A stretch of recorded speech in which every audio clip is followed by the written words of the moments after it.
ఉండేది కాదు. ఇంట ప్రతి ఇంట్లోనూ ఒక ఆడపిల్లకి దుర్గా అన్న పేరుతో ఉండేవారు. ఎందుచేత అంటే దుర్గా అన్న నామాన్ని నోటితో ఉచ్చరించినంత మాత్రం చేత అనేకమైనటువంటి ఫలితములు సంక్రమిస్తాయి. దుర్గా ఈ ఒక్క నామంలో దకారాన్ని ఉచ్చరించడం చేత దైత్యనాశనం అవుతుంది. దైత్యులంటే రాక్షసులు.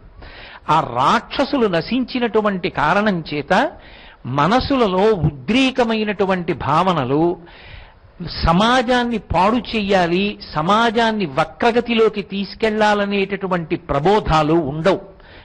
ఎందుచేత అంటే మిగిలిన యుగాలకి కలియుగానికి ఒక ప్రధానమైనటువంటి భేదం ఉంటుంది. రాక్షసులకు వేరు ఉపాధి ఉంది మిగిలిన యుగాల్లో, అందుకే చూడగానే వీడు రాక్షసుడని గుర్తుపట్టచ్చు. కానీ కలియుగంలో రాక్షసులకు వేరు ఉపాధి లేదు. ఈ ఉపాధిని చూడగానే